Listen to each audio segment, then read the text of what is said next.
हमने ये बात कई बार नोटिस करी होगी कि जब भी हमें रिएक्ट करना होता है किसी भी सिचुएशन के ऊपर, किसी भी बात के ऊपर, with in a few seconds उसके ऊपर इमीडिएटली हमारा रिएक्शन उस चीज़ के ऊपर निकल आता है, चाहे वो इमोशन कोई भी टाइप का हो।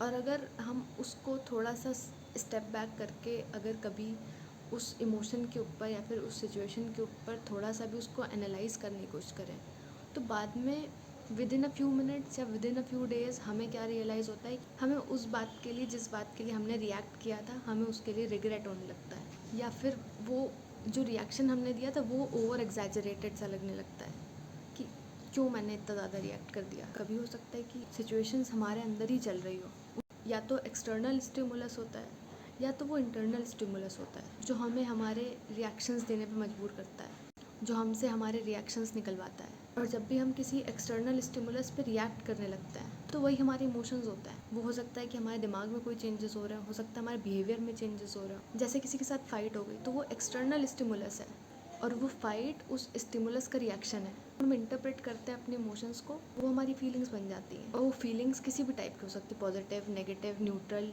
और कुछ तरीके होते हैं जिससे हम अपने इमोशंस को रेगुलेट कर सकते हैं, ताकि जो उस इमोशन का हम रिएक्शन दें उसके बाद उस रिएक्शन का हमें रिग्रेट ना हो, ताकि हमारी वेलबींग मेंटेन रहे। और जितनी भी वेलबींग हमारी इम्प्रूव हो सकती है सही तरीके से, वो हम इम्प्रूव कर सकें। तो उसमें सबसे पहला तरीका ये है, label the emotion, identify the emotion. अगर हम एक दिन का एग्जाम्पल लें तो हम अपनी दिनचर्या हम सिर्फ 2 3 4 इमोशंस नहीं एक्सपीरियंस करते हैं, अनगिनत इमोशंस होते हैं। कभी खुश होते हैं, कभी दुखी होते हैं, कभी फ्रस्ट्रेटेड होते हैं, कभी एंग्शियस होते हैं, मूड स्विंग्स हो रहे हैं कि हार्मोनल इम्बैलेंस हो रहा है कि क्या हो रहा है। इमोशंस के नाम ही नहीं पता है कि हम क्या गो थ्रू करते हैं, मुझे तो एटलीस्ट नहीं पता है। और कभी कभी जब हम पता नहीं होता है कि हम कौन सा इमोशन महसूस कर रहे हैं तो उसे टैकल करना और मुश्किल हो जाता है कि है क्या एग्जैक्टली, ये हार्मोनल इम्बैलेंस है या मूड स्विंग्स है या सच में गुस्सा है कि क्या है ये। तो इसीलिए लेबल देना ज़रूरी है कि जेलसी है तो हाँ जेलसी है, मूड स्विंग्स है तो हाँ मूड स्विंग्स है।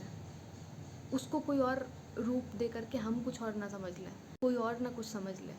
हमें पता होगा तभी दूसरों को बता पाएंगे कि हाँ मूड स्विंग्स हैं, हार्मोनल इम्बैलेंस हो रहा है। और जब हमें पता होगा कि कौन से इमोशन है जो हम अभी महसूस कर रहे हैं, मूड स्विंग्स हैं कि गुस्सा है कि कोई और इमोशन है, तो उसकी इंटेंसिटी हम रिड्यूस कर लेंगे, उसकी इंटेंसिटी हमारे कंट्रोल में आ जाएगी। और उस मोमेंट पे उस इमोशन को एक्सेप्ट करना ज़रूरी है, उस फीलिंग को एक्सेप्ट करना ज़रूरी है। मे बी हमने कहीं किसी इंसान को सोशल मीडिया पे देखा और हमारे अंदर वो जेलसी वाली भावना उत्पन्न हो, भले वो 5 मिनट के लिए आई हो या फिर 5 दिन के लिए आई हो, पर उस मोमेंट में हमने उस इमोशन को रिकॉग्नाइज कर लिया, उस जेलसी को रिकॉग्नाइज कर लिया कि हाँ उस इंसान से मुझे जेलसी हुई या नहीं हुई, कोई और इमोशन मुझे लगा, मुझे इस समय बहुत ज़्यादा गुस्सा आया। इससे हम अपने इमोशंस को, इससे हम अपने जितने भी हमारे ट्रिगर्स हैं हम उसको समझ पाएंगे, अपने इमोशंस को समझ पाएंगे। और जो नेगेटिव इम्पैक्ट उस जेलसी के कारण हमारे दिमाग के ऊपर पड़ने वाला था वो थोड़ा कम हो जाएगा। और जब हमने इमोशंस को लेबल कर दिया, उस इमोशन को एक्सेप्ट कर लिया, तो ट्रिगर्स थोड़े कम हो जाएंगे। जब भी हम ऐसा कोई इमोशन एक्सपीरियंस करते हैं ना, जहाँ पे हमें डर, गुस्सा, jealousy, disgust, low on self confidence कभी हो जाता है, ये सब जब भी एक्सपीरियंस करते हैं तो आधे टाइम तो हम डिनाइल में ही रहते हैं कि उन इमोशंस को सप्रेस कर दिया, पुश कर दिया और दबा दिया। उन इमोशंस को दबाने से, सप्रेस करने से बेटर है कि हम उन इमोशंस को एक्सप्रेस कर लें, लेबल कर लें, आइडेंटिफाई कर लें। और कई बार हमने ये चीज़ सुनी होगी जब बोलते हैं लोग कि pause and breathe, take a long breath. Expert जो होता है वो बताते हैं, वो इसीलिए बताते हैं कि जो ये टेक्निक्स होती है, लॉन्ग ब्रीथ, शॉर्ट ब्रीथ, ये सब हमारे माइंड को, हमारी बॉडी को रिएक्ट करने से पहले काम डाउन कर देती है।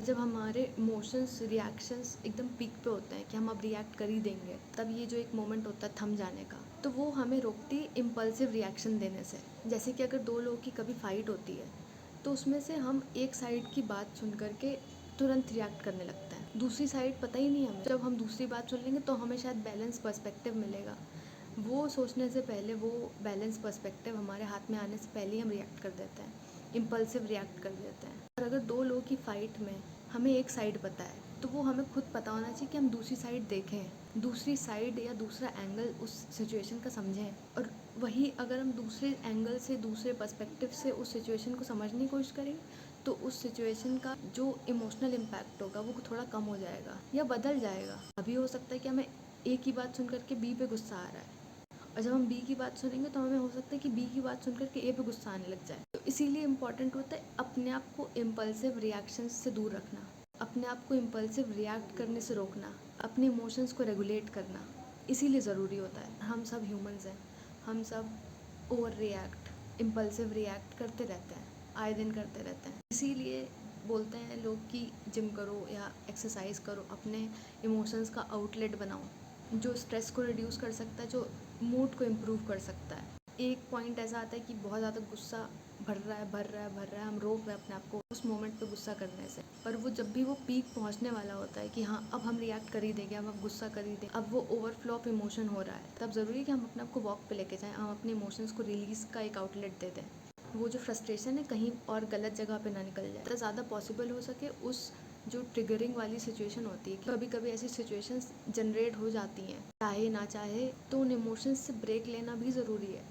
जो ट्रिगर्स होते हैं उससे हमें ब्रेक कब लेना है, हमें वो भी पता होना चाहिए। और वो पॉज लेने से क्या होगा, वो पॉज लेने से हम थोड़े से कूल डाउन हो जाएंगे, जो सिचुएशन होती है वो कूल डाउन हो जाएगी। हो सकता है कि हम में से बहुत सारे लोगों ने ये चीज़ एक्सपीरियंस की हो कि अभी एक ऐसी परिस्थिति आ गई जहाँ पे हम चाहते हैं कि एकदम ऐसा कर दूंगी, मैं वैसा कर दूंगी। इम्पल्सिव रिएक्ट करने की इतनी ज़्यादा उत्तेजना अंदर आ जाती कि बस मिल जाए तो बस मैं उसको उड़ा ही दूंगी। वही चीज़ अगर 3-4 घंटे बाद हम उस इंसान से मिलते हैं तो हमारे इमोशंस थोड़े से कूल डाउन हो चुके होते हैं, उन इमोशंस में ड्रॉप आ चुका होता है। इसीलिए इमोशंस को रेगुलेट करने के लिए हमें इमोशंस को प्रोसेस करना पड़ेगा, ताकि हमारा जो रिएक्शन है वो थोड़ा सा स्लो डाउन हो सके। रिस्पॉन्ड करने से पहले हमें अपने आप को टाइम देना पड़ेगा।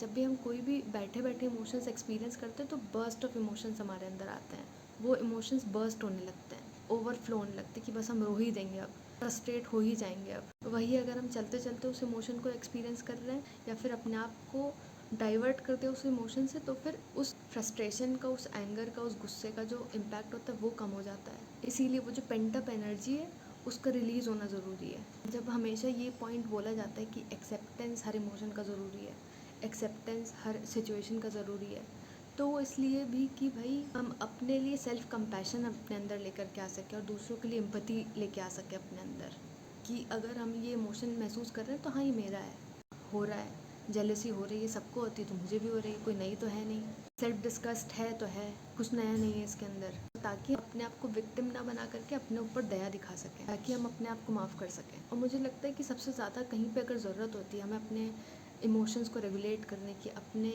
फ्रस्ट्रेशंस को रेगुलेट करने की, तो वो वहीं होता है जहाँ पे हम अपने से ज़्यादा वल्नरेबल सेक्शन से बात कर रहे होते हैं। वल्नरेबल कोई भी हो सकता है, वो चाहे रिक्शे वाला हो, चाहे वो वेटर हो, चाहे वो काम वाली हो, चाहे वो हमारे पेरेंट्स ही क्यों ना हो।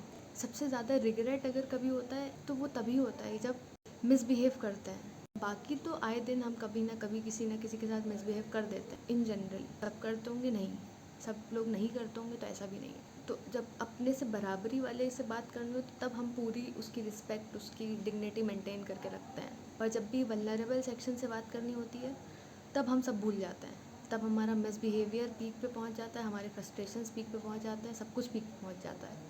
और अपने इंटरनल कॉन्फ्लिक्ट्स को रेगुलेट करना वो हमें सच में सीखने की ज़रूरत है।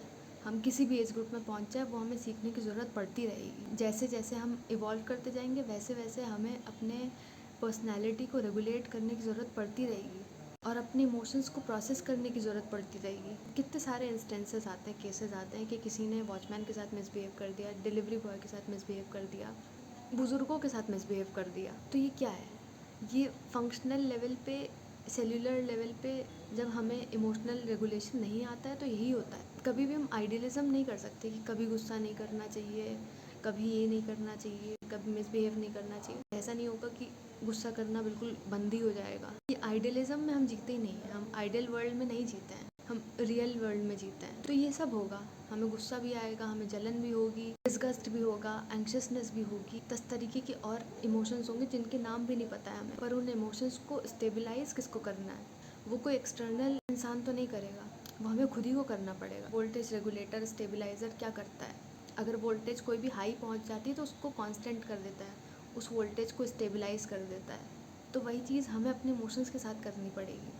और पूरी तरीके से कभी भी हम अपने आप को काबू नहीं कर सकते हैं, कंट्रोल नहीं कर सकते हैं, अपने ब्रेन को कंट्रोल नहीं कर सकते हैं। जितनी प्रिस्क्राइब्ड रेंज होती है उतना ही रख लें, उतना ही शायद हमारे लिए काफ़ी होगा, क्योंकि हम रियल वर्ल्ड में जीते हैं, आइडियल वर्ल्ड में नहीं जीते हैं कि सब लोग बिल्कुल काबू हो जाएंगे और एक तरीके के इमोशंस में जीने लग जाएंगे। नहीं होगा ऐसा, एक जैसे हो जाएंगे तो इंसान ही नहीं रहेंगे फिर तो। नमस्ते।